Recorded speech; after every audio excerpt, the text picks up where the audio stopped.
जय जगन्नाथ जय जगन्नाथ जय जगन्नाथ। श्री भगवान चिन्मय विश्व चिंतामणि श्री कृष्ण चंद्रंकर कोमल पाद पद्मरे मोर अनंत कोटि प्रणाम। साधु सन्त समस्त दिव्यात्मा ब्राह्मण गुरु मातृशक्ति माँ मान को मोर मथा लोटा प्रणाम। तेबे आज आम जानिबा पांडु रजा को कहीं अभिशाप है आ पांडव मानकर किभली भावे जन्म नेले तेबे ए बाबद आम आलोचना रखा। आ पूर्वरस गोटे आम से भगवान जगन्नाथ स्वामी नयन पथगामी गोटे भजन को श्रवण करवा आसतु तापरे आम आलोचना रखा। पषण घर मुग देव ताहे कथा कुह कुह कथा सदा विरत नाचुथाए छवि सदा विरत नाचे तुम छवि मनरे दिए व्यथा पाषाण घर मुक देवताए कथा कुह कुह कथा निराग सरीला बरसाशिला शीत परे देव सन्त सौत निर्माण करिछ ठाकुरे मूळक के हेन शुण मूळक के हेन शुण पाषाण घर मुग देवताए कथा कुह कुह कथा सदा विरत नाचे तुम छवि मनरे व्यथा। हे पांडव बंधु आये कृपा सिंधु भगत चल हरि तू बिना चल सब संसारे आये प्रभु दैतारी ओंकार मठरे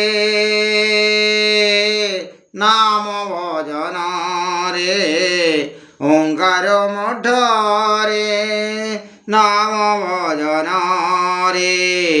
सदा तोते डाकुथाए भक्त नरोत्तम डाकुछि ठाकुरे संसारो मुक्ति पथे ए संसार मुक्ति पथे। मान्यवर भगवत प्रेमी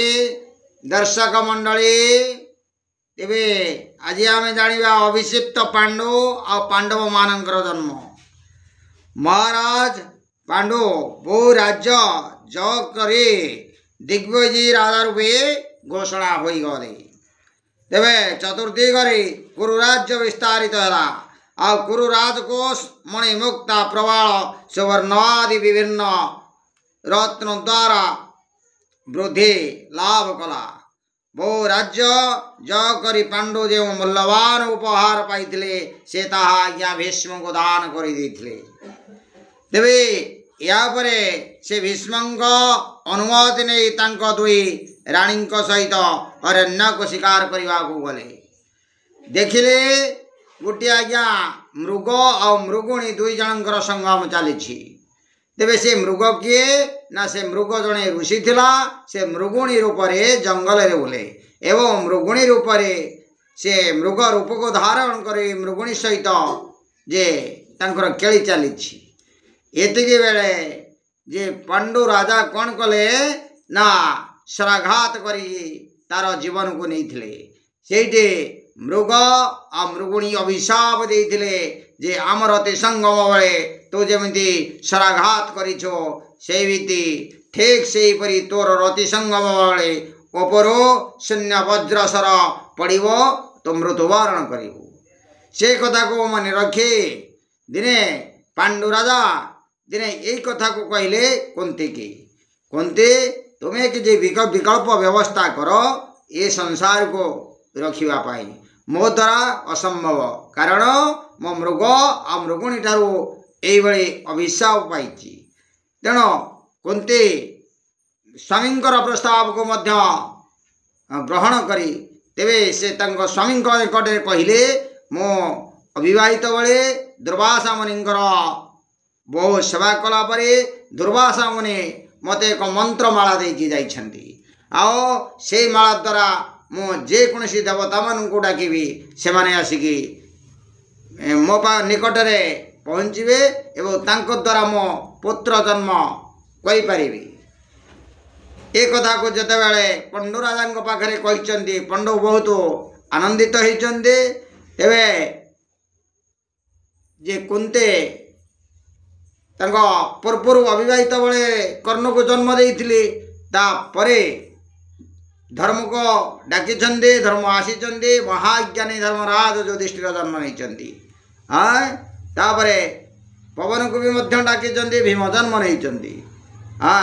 इंद्र को डाकी इंद्र द्वारा माँ श्रेष्ठ धनुर्धारी वीर भक्त अर्जुन अवश्चल जन्म नहीं तापरे यही माला को कुंती कौन कले जे माद्री की देले तेणु माद्री ए माला को जप करी मातृंग गर्भर दुई जन जन्म नहीं के नकुल आओ सहदेव अश्विनी कुमार को से निमंत्रण कले नकुल जन्म नहीं आओ मध्य तांको गर्भर सहदेवी मध्य जन्म जाइछि तेबे एही भଳି पांडव मानकर जन्मर उत्पत्ति थिला। जय श्री कृष्ण गोविंद हरे मुरारी नाथ नारायण वासुदेव नाथ नारायण वासुदेव।